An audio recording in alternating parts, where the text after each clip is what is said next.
ने कहा था कि एक खुखार जंगली जानवर की तुलना में एक कपटी और दुष्ट मित्र से ज्यादा डरना चाहिए, क्योंकि जानवर तो सिर्फ आपके शरीर को नुकसान पहुंचाता है, लेकिन एक कपटी और धोखेबाज मित्र आपकी बुद्धि को नुकसान पहुंचाता है। एक बुरा मित्र ही आपको ऐसी दशा मिला सकता है जहां आपको लगने लगे कि ये दुनिया बहुत बुरी है, अब यहाँ जीकर भी क्या फायदा है। और ऐसा तब होता है जब आपके साथ विश्वासघात होता है, आपको धोखा दिया जाता है, और धोखा भी उसी व्यक्ति को मिलता है जिसने दूसरे पर अंधा विश्वास किया हो। कभी भी हम किसी पर एकदम से भरोसा नहीं करते, भरोसा धीरे धीरे बढ़ता है, लेकिन एक समय आने के बाद यह भरोसा इतना मजबूत हो जाता है कि हम उस व्यक्ति के लिए अपने आंख, कान और दिमाग सब बंद कर लेते हैं। और फिर ऐसी स्थिति में ही हमारा सबसे विश्वास पात्र व्यक्ति हमें इतना बड़ा धोखा दे देता है कि हमारा दुनिया पर से भरोसा उठ जाता है और हम हर किसी को सबकी नजर से देखने लगते हैं। असल में देखा जाए तो ये दुनिया धोखे पर ही चल रही है।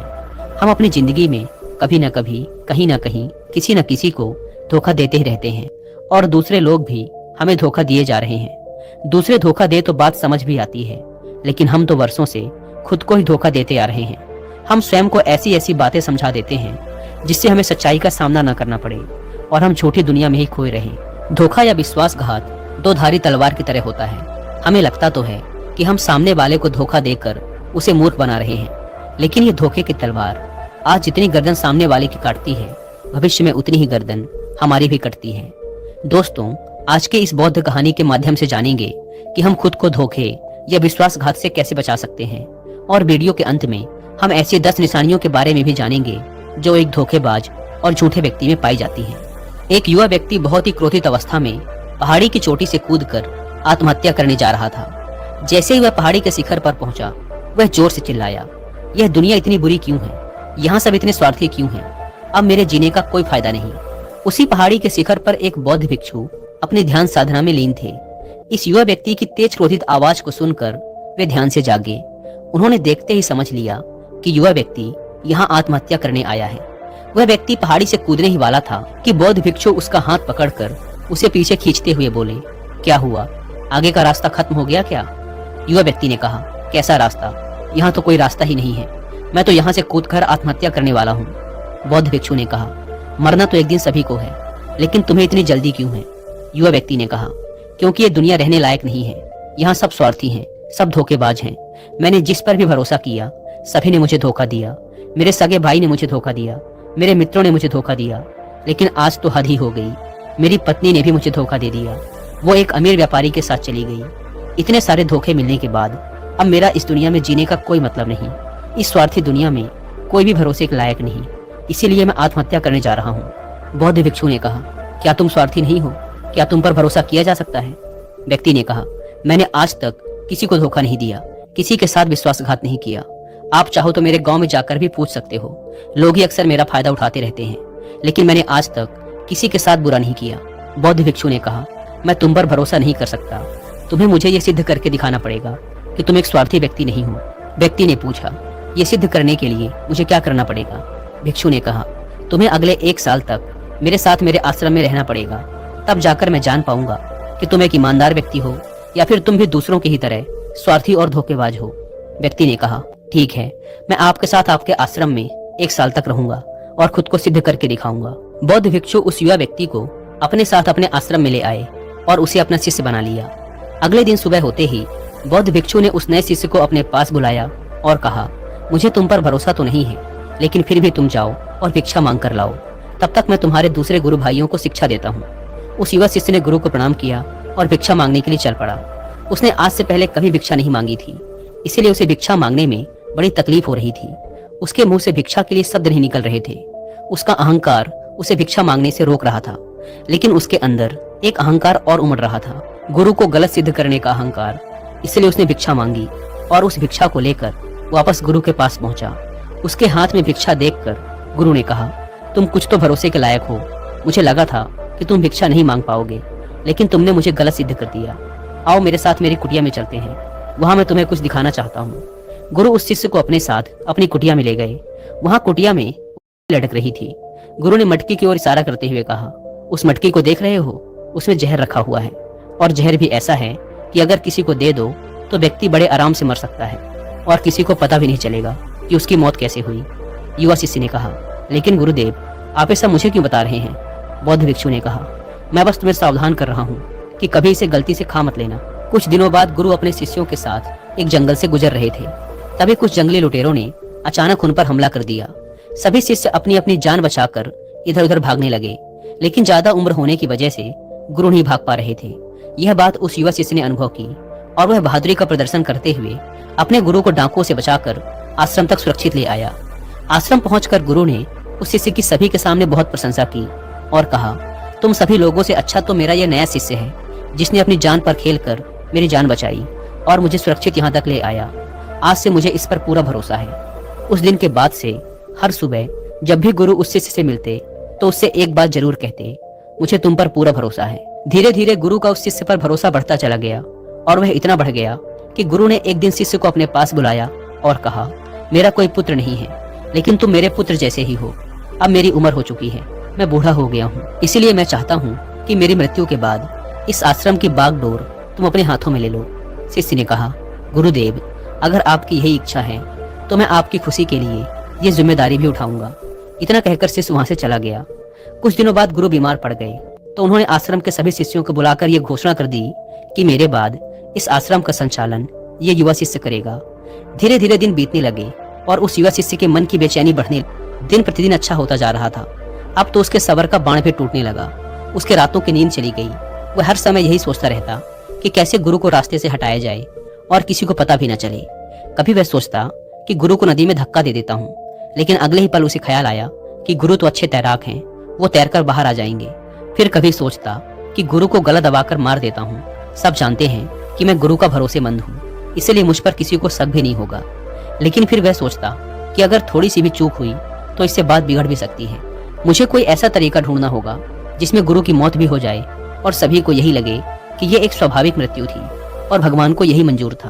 एक दिन वह युवा शिष्य गुरु के पास उनकी कुटिया में बैठा हुआ था। तभी उसकी नजर ऊपर लटक रही मटकी पर पड़ी। उसे याद आया कि गुरु ने कहा था, इसमें जहर है और जहर भी ऐसा है जिसका किसी को पता नहीं चलता। उसने सोचा कि यही सही रहेगा, ये जहर गुरु को दे देता हूँ और किसी को पता भी नहीं चलेगा कि उनकी मृत्यु कैसे हुई। फिर पूरे आश्रम पर सिर्फ मेरा नियंत्रण होगा। अगले दिन उसने चुपके से गुरु की कुटिया से वो जहर चुरा लिया और उसे गुरु के खाने में मिला दिया। गुरु ने वह खाना खा लिया और रात में सोने चले गए। लेकिन जब सुबह हुई तो पूरा आश्रम जागा, पर गुरु नहीं जागे।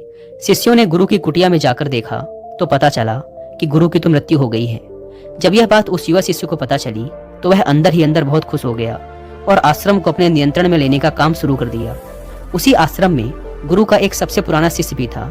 वह चुपचाप यह सारी घटना देख रहा था। वह अपनी कुटिया में गया और वहां से एक औषधि ले आया और वह औषधि गुरु को पिला दी।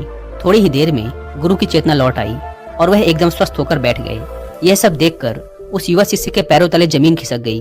वह बुरी तरह घबरा गया। गुरु ने बाकी के सभी शिष्यों को अपने अपने कामों में वापस भेज दिया और उस युवा शिष्य को अपने पास बुलाकर कहा, क्या तुम अभी भी विश्वास करने के लायक हो? क्या तुमने मुझे धोखा नहीं दिया? क्या तुम स्वार्थी नहीं हो?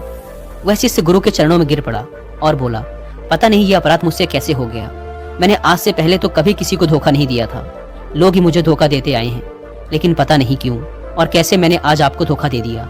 गुरु ने कहा, तुम मुझे धोखा दे ही नहीं सकते थे, क्योंकि मैंने तुम पर कभी भरोसा किया ही नहीं था। मैं किसी भी इंसान पर भरोसा नहीं करता। मैं केवल उसी पर भरोसा करता हूँ जो मैं अपनी आंखों से देखता हूँ। और मुझे तुम्हारे अंदर लालच दिखाई दे रहा था, और यह लालच भी मैंने ही तुम्हें जानबूझकर दिया था, क्योंकि कोई भी व्यक्ति केवल 3 कारणों से ही किसी के साथ विश्वासघात करता है। पहला स्वार्थ, दूसरा लालच और तीसरा ईर्ष्या। उस युवा भिक्षु ने गुरु से पूछा, लेकिन गुरुदेव, मैं खुद को इस स्वार्थ, लालच और ईर्ष्या से कैसे मुक्त रख सकता हूँ? गुरु ने कहा, खुद को पढ़ो, खुद को जानो, खुद के भीतर उतरने का प्रयास करो। इंसान के भीतर बड़ी संभावना है। वह खुद को कुछ भी बना सकता है, वह कुछ भी हो सकता है। और जब तुम में कोई बदलाव आए तो खुद के भीतर झांक कर ये जानने का प्रयास करो कि तुम क्यों बदल रहे हो, कौन तुम्हें बदल रहा है, ये बदलाव अच्छा है या बुरा। खुद का आत्मनिरीक्षण करने का प्रयास करो। गुरु के ये शब्द सुनकर शिष्य ने फिर उनके पैर पकड़ लिए और कहा, गुरुदेव, मैं आपका ही शिष्य बनकर रहना चाहता हूँ और ये ज्ञान प्राप्त करना चाहता हूँ कि मैं कौन हूँ, क्या हूँ और क्यों मैं बदल जाता हूँ। गुरु ने कहा, हमारे आसपास ऐसे बहुत से लोग हैं और ऐसे बहुत से लोग हुए हैं जो इस बात की मिसाल हैं कि उन्होंने अपने स्वार्थ, लालच और ईर्ष्या के बस में आकर कभी भी किसी को धोखा नहीं दिया, किसी के भी साथ विश्वासघात नहीं किया। धोखा इंसान तभी देता है जब उसे लगता है कि जो वो कर रहा है उसे कोई देख नहीं रहा और भविष्य में भी किसी को उसका पता नहीं चलेगा और जो वो कर रहा है वही सही है। हालांकि पकड़े जाने के बाद खुद को बचाने के लिए वो तर्क और दे देता है कि मैं तो कुछ कर ही नहीं सकता था, मेरे पास यही आखिरी रास्ता बचा था, मैं मजबूर था। लेकिन हर धोखे के पीछे की सच्चाई यही है कि व्यक्ति उसे जानबूझकर अपने फायदे के लिए करता है।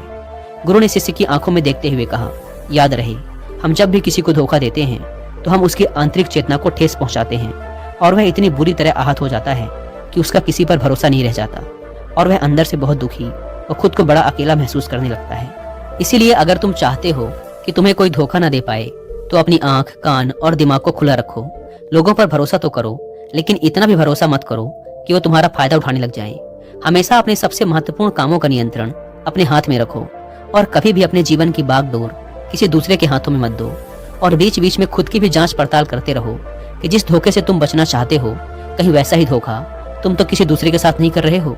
और अगर फिर भी तुम्हें कोई धोखा दे तो निराश मत होना, क्योंकि हर एक धोखा इंसान को कुछ न कुछ सिखा कर ही जाता है। धोखा खाने के बाद इंसान पहले से भी कहीं ज्यादा सतर्क और समझदार हो जाता है। इसीलिए सिर्फ एक धोखे की वजह से खुद की जिंदगी को बर्बाद मत करो और इसे एक सीख समझकर आगे बढ़ जाओ। गुरु ने कहा, ये 10 निशानियां हैं एक धोखेबाज इंसान की, एक चालाक इंसान की, जो तुम्हें धोखा दे सकता है, तुम्हारे मन की शांति तक छीन सकता है और तुम्हें निराशा के गहरे सागर में डुबोकर तुम्हारी जिंदगी तक खत्म कर सकता है। पहली निशानी, जो इंसान धोखेबाज होगा, झूठा होगा, वो तुमसे सब कुछ छुपाएगा। तुम्हें उसके बारे में दूसरे लोगों से पता चलेगा और जब तुम पूछोगे तो बोलेगा कि बताना ही भूल गया। उसके साथ बहुत लंबा वक्त बिताने के बाद भी तुम्हें उसके बारे में कुछ खास पता नहीं होगा कि वो तुम्हारे बारे में सोचता क्या है, उसके जीवन में क्या चल रहा है। तुम हमेशा उसके बारे में दुविधा में ही रहोगे, क्योंकि वो तुमसे हर एक बात छुपाएगा, क्योंकि वो एक सच्चा इंसान है ही नहीं। एक सच्चे इंसान को कोई परेशानी नहीं होती अपने बारे में बताने में। वो लगभग हर एक बात तुम्हारे साथ साझा कर लेता है। लेकिन जो धोखेबाज होगा वो बड़ी सावधानी से चलता है। तो ये बात हमें गौर करनी चाहिए कि जिस इंसान के साथ हम रिश्ते में हैं, जिसे हम अपनी जिंदगी सौंपने वाले हैं, जिसके साथ हम प्रेम का, विश्वास का सौदा करने वाले हैं, क्या वो अपनी पूरी जिंदगी हमारे साथ एक खुली किताब की तरह साझा करता है या नहीं, या वो हमसे चीजें छुपाता है। अगर वो छुपाता है तो वो इंसान एक बहुत बड़ा धोखेबाज है। दूसरी निशानी, जो इंसान धोखेबाज होता है और जिसका हमसे सच्चा प्रेम नहीं होता, उसे हमारी परवाह कभी नहीं होती। हम चाहे उसकी कितनी ही परवाह कर लें, कुछ भी कर दें उसके लिए, लेकिन उसे जरा सी भी परवाह नहीं होगी। और ऐसा एक बार नहीं, बार बार देखने को मिलेगा। लेकिन हम इसे देख कर भी अनदेखा कर देते हैं। ये हमारी गलती है। हम अपने मोह के चलते सच आंखों के सामने होते हुए भी उसे देख नहीं पाते। ये हमारी कमी है। अगर हम थोड़ा होश पूर्वक देखने का प्रयास करें तो हमें पता चलेगा कि उसे हमारी कोई परवाह नहीं। तीसरी निशानी, जो इंसान धोखेबाज होता है वो बहुत बड़ा झूठा भी होता है। उसकी खुद की बातें ही खुद से मेल नहीं खाती। उसकी जुबान बार बार बदलती रहती है। वह अपनी ही बातों पर खरा नहीं उतरता, लेकिन हम उसकी झूठी सच्ची बातों पर फंस जाते हैं, इसीलिए हम उसे पहचान नहीं पाते। चौथी निशानी, एक धोखेबाज व्यक्ति हमारे सामने तो हमारी चापलूसी और झूठी प्रशंसा कर लेगा, लेकिन वो कभी भी हमारे पीठ पीछे या दूसरों से हमारी प्रशंसा नहीं करेगा और हमें इज्जत नहीं देगा। हम चाहे उसके लिए मर ही क्यों न जाएं, लेकिन वो कभी भी हमारी प्रशंसा नहीं करेगा और हमें उतनी अहमियत कभी नहीं देगा जितनी हम उसे अपनी जिंदगी में देते हैं, क्योंकि वो एक दिन हमें धोखा देने वाला है। तो हमें बहुत बड़ा धोखा मिले, इससे अच्छा है कि हम पहले ही सावधान हो जाएं। पांचवी निशानी, वो क्या कहते हैं उस पर ध्यान मत दो, बल्कि वो तुम्हारे साथ क्या करते हैं उस पर ध्यान दो, क्योंकि बातें कहना बड़ा आसान है लेकिन करना बड़ा मुश्किल। पर अधिकतर लोग इन्हीं बातों पर आकर फंस जाते हैं। इसीलिए चाहे वो तुमसे कितनी ही बातें करें, कितने ही वादे करें, लेकिन जब तक वो उन्हें करके ना दिखाएं, भरोसा मत करना। छठी निशानी, ये अक्सर प्रेम संबंधों में देखने को मिलती है कि एक धोखेबाज व्यक्ति अपने से प्रेम करने वाले को ऐसे लेता है कि सामने वाला हमेशा उसके लिए उपलब्ध रहने वाला है, वो कहीं नहीं जाने वाला, यहीं पड़ा रहेगा उसके लिए। वो ना इज्जत देता है और ना ही सम्मान, और अगर उनसे सम्मान की भीख मांगी जाए तो वो और बेइज्जत करते हैं। अगर किसी रिश्ते में किसी से गिड़गिड़ाना पड़े, उससे भीख मांगना पड़े कि मुझे अपना समय दो, मुझसे बात करो, तो इससे घटिया रिश्ता और कोई हो ही नहीं सकता। जिसको तुमसे सच्चा प्रेम होगा वो खुद चाहेगा कि उसका ज्यादातर समय तुम्हारे साथ बीते। जिससे तुम्हें समय की भीख मांगनी पड़े, समझ जाओ कि उसके अंदर तुम्हारे लिए कोई प्रेम नहीं है। सातवीं निशानी, उसके पास हर काम के लिए समय होगा लेकिन तुम्हारे लिए कभी भी समय नहीं होगा। वो अपनी जिंदगी में तुम्हारे लिए कुछ भी नहीं छोड़ेंगे, लेकिन तुम्हें कभी भी छोड़ देंगे। वो तुमसे बात तभी करेंगे जब उनका मन होगा, ना कि तब जब तुम्हें उनकी जरूरत होगी। वो तुम्हें तो किसी दूसरे इंसान से बदल सकते हैं, लेकिन तुम्हारे लिए कुछ भी नहीं बदलेंगे। ना अपनी आदतें, ना अपना स्वभाव और ना ही अपना आराम। 8वीं निशानी, वो कभी भी तुम्हारे प्रति समर्पित और प्रतिबद्ध नहीं होंगे कि चाहे कुछ भी हो जाए हम तुम्हारे साथ हैं, चाहे कैसा भी समय हो हम तुम्हारा साथ देंगे। वो केवल अपनी शर्तों पर तुम्हारे साथ रहेंगे। जब जब उन्हें आराम होगा और अच्छा लगेगा वो तुम्हारे साथ रहेंगे, और अगर उन्हें थोड़ी सी भी तकलीफ हुई तो वो चले जाएंगे, क्योंकि वो अपने आराम से बाहर आकर तुम्हारे लिए कभी भी कुछ भी नहीं करने वाले। 9वीं निशानी, वो तुम्हें हमेशा दुख पहुंचाते रहेंगे, कभी जानबूझकर तो कभी उन्हें पता भी नहीं चलता कि वो तुम्हें कितना दुख पहुंचा रहे हैं, और तुम्हारे दिल को ठेस पहुंचती रहेगी। जो इंसान तुमसे सच्चा प्रेम करता है उसके साथ तुम्हें खुशी महसूस होगी। उसके साथ रहने पर तुम्हें ऐसा लगेगा कि जैसे तुम हल्के होकर हवा में उड़ रहे हो। और अगर तुम एक धोखेबाज, एक गलत इंसान के साथ रिश्ते में हो तो तुम्हें सब कुछ भारी भारी और बोझिल लगेगा। ऐसा लगेगा जैसे कुछ ठीक नहीं हो रहा। तुम्हारे अंदर से ये आवाज आएगी कि ये रिश्ता ठीक नहीं है तुम्हारे लिए, पर अगर तुम उसे सुनकर भी अनसुना कर देते हो तो ये तुम्हारी गलती है। 10वीं निशानी, तुम उनकी जिंदगी में कहीं नहीं होते, कोई विशेष जगह नहीं होती तुम्हारी उनकी जिंदगी में। वो जब चाहें बड़ी आसानी से तुम्हें अपनी जिंदगी से निकाल बाहर कर सकते हैं, और उन्हें कोई फर्क भी नहीं पड़ेगा। अगर तुम्हें भरोसा नहीं और सच्चाई जाननी है उनकी तो कुछ दिनों के लिए उनकी जिंदगी से गायब हो जाओ। उन्हें जरा भी फर्क नहीं पड़ेगा, बल्कि वो तो और खुश हो जाएंगे कि अच्छा हुआ मुसीबत गई हमारी जिंदगी से, अब हम और आजाद हैं, अब हम जो चाहें वो कर सकते हैं। दोस्तों, अगर आप भी ऐसे इंसान के साथ रिलेशनशिप में हैं तो होश में आ जाइए और जितना जल्दी हो सके इससे बाहर आ जाइए। यकीन मानिए, ऐसे रिश्ते से बाहर आकर आपको शांति, सुकून, प्यार सब मिलेगा। और क्या सिर्फ वही एक इंसान है इस दुनिया में? आप एक बुरे इंसान को छोड़ेंगे तो 10 अच्छे इंसान आएंगे आपकी जिंदगी में जो आपको सम्मान देंगे, प्यार देंगे। पर जब तक आप ऐसे झूठे इंसान के साथ जुड़े रहेंगे आपको दूसरे अच्छे इंसान दिखेंगे ही नहीं। लेकिन जैसे ही आप ऐसे धोखेबाज इंसान को छोड़ेंगे आपकी जिंदगी में अच्छे इंसान आने शुरू हो जाएंगे। एक बात और, आजकल जिन लोगों के साथ रिलेशनशिप में, प्यार में धोखा होता है वो कहते हैं कि प्यार व्यार कुछ नहीं होता, सब कुछ धोखा होता है। आजकल सब कुछ झूठ है, लेकिन ये पूरी तरह सही नहीं है। वो इंसान जिसने आपको धोखा दिया वो प्यार का मतलब नहीं जानता था। पर आज भी दुनिया में ऐसे बहुत से लोग हैं जो प्यार करना भी जानते हैं और उसे निभाना भी जानते हैं। जिन जिन लोगों के साथ धोखा हुआ वो तो अपनी तरफ से सच्चा प्यार कर ही रहे थे ना। प्रेम तो ईश्वर का वरदान है और प्रेम पर ही ये दुनिया टिकी है। अगर एक गलत इंसान आपके प्रेम को नहीं समझ पाया तो इसका मतलब ये नहीं कि इस दुनिया में प्रेम ही नहीं है। ये दुनिया प्रेम से ही चलती है। ये हंसती नाचती दुनिया प्रेम करने वालों के बदौलत ही है। और अंत में एक बात और दोस्तों, अगर आपको अपने परिवार वालों से धोखा मिले या फिर आपको कोई गलतफहमी हो गई हो तो कोशिश यही करिएगा कि आप लोग एक दूसरे की बातों को समझें, एक दूसरे को जानें और एक दूसरे को माफ करें।